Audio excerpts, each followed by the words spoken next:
Hello! On se retrouve aujourd'hui pour un point lecture. Alors je n'ai pas fait ni point lecture ni arrivée livresque sur le mois de décembre, du coup là j'ai pas mal de livres à vous présenter. Donc aujourd'hui je vous présenterai 4 livres que j'ai lus, je vais donc vous donner mon avis. Il faut savoir que là-dedans il y a aussi un abandon, donc ça ira plutôt rapidement. Bref, on commence tout de suite, c'est parti!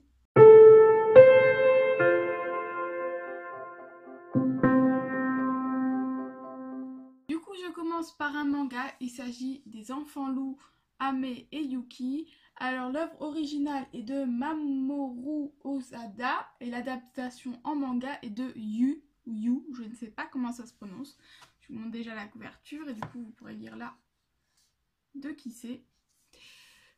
Donc ce manga, si vous me suivez, vous savez que j'aime bien lire les mangas, mais que je trouve toujours que c'est un petit peu cher pour ce que c'est, du coup je n'en achète pas.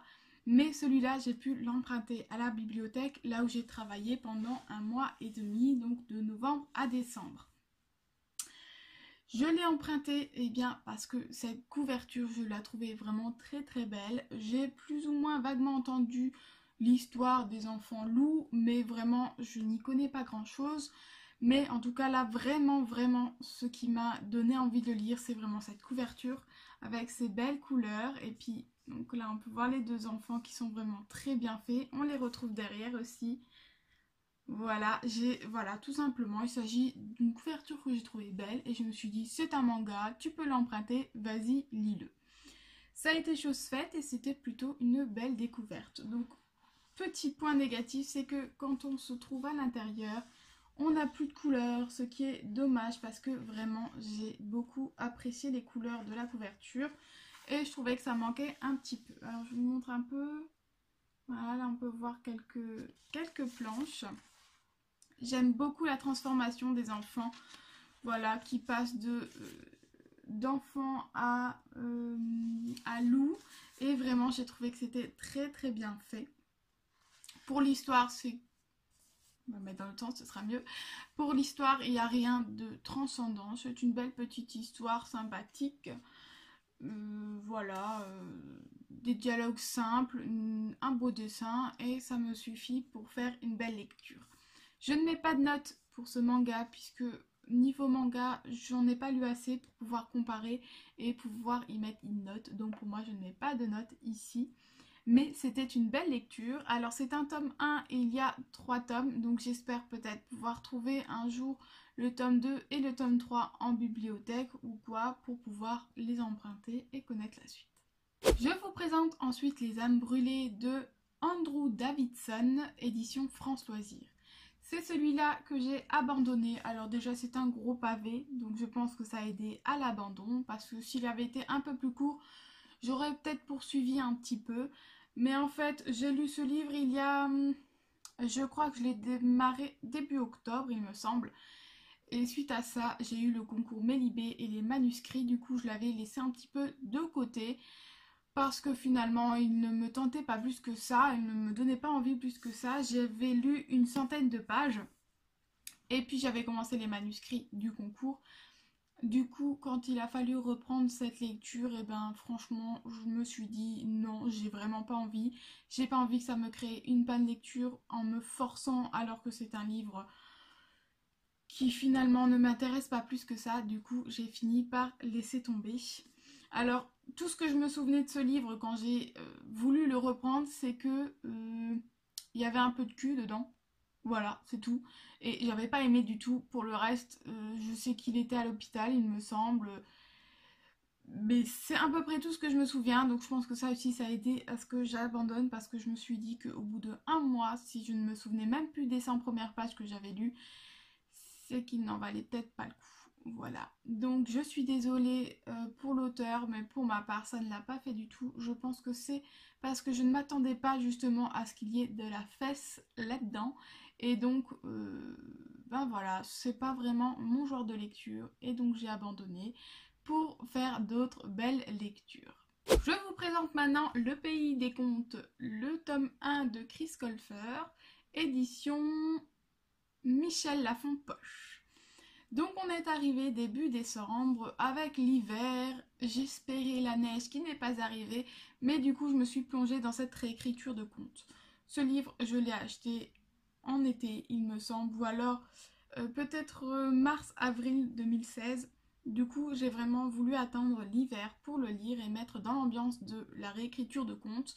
Et ça a été chose faite. Pour l'histoire, on va donc suivre un frère et une sœur qui s'appellent Alex et Connor.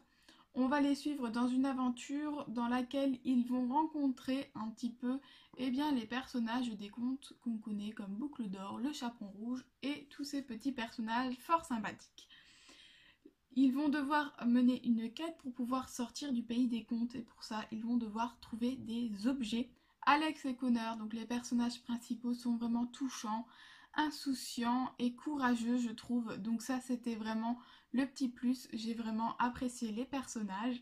La trame quant à elle tient debout, malheureusement je trouve que les choses sont résolues peut-être un petit peu trop facilement, qu'ils retrouvent les objets et qu'ils réussissent à avoir les objets pour eux un petit peu facilement parfois.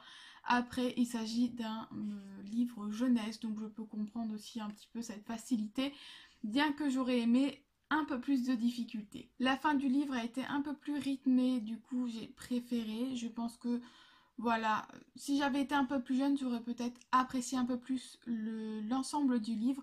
Pour ma part, là, ce que j'ai aimé, ce sont les personnages principaux et surtout la fin du livre.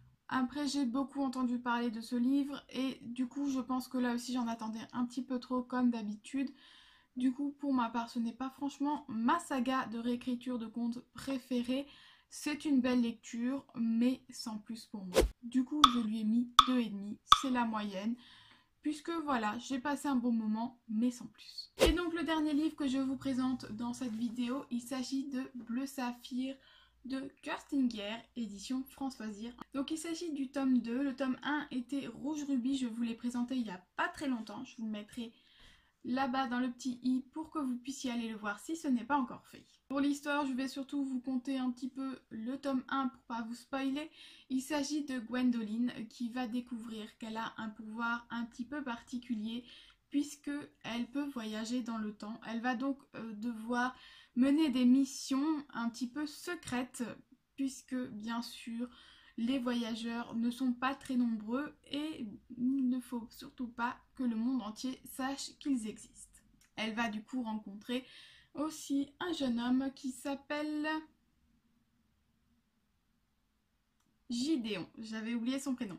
Donc elle va aussi rencontrer Gideon qui est bien sûr lui aussi un voyageur et il va bien sûr se passer des choses romantiques ou pas avec le jeune homme.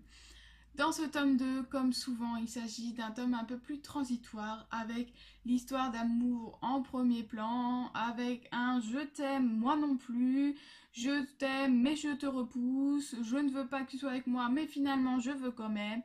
Et ça c'est vraiment le genre d'histoire qui ne me plaît pas forcément, qui sont un petit peu récurrents et voilà, qui ne m'accrochent pas forcément parce qu'à un moment donné ça commence à m'énerver un petit peu et à me saouler. On a compris une fois, deux fois, trois fois, mais quand il s'agit de tout au long du livre, ça m'embête un peu plus. Pourtant, il y a d'autres choses qui m'ont permis de continuer ce livre et de continuer cette aventure. Par exemple, le fait que l'histoire se passe en quoi je crois une semaine en tout et pourtant on a l'impression grâce au voyage dans le temps que ça a duré des années et des années. J'exagère peut-être un petit peu mais en tout cas quelques mois, donc ça je trouve que c'est plutôt sympa parce que du coup il y a peut-être une semaine qui se passe et pourtant il se passe énormément de choses puisque il y a pas mal de voyages dans le temps, dans le passé en tout cas, et donc beaucoup d'actions. Ce que j'ai aussi aimé, c'est que les personnages, on ne sait jamais qui est gentil et qui est vraiment méchant.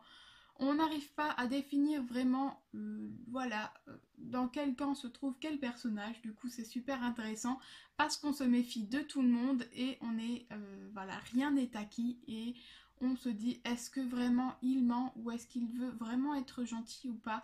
Donc ça permet aussi un bon petit plus pour la lecture. Je suis tout de même impatiente de me plonger dans le 3e tome. Je ne l'ai pas encore dans ma palle, mais ça ne saurait tarder. Du coup, pour celui-là, je lui ai mis 3 sur 5.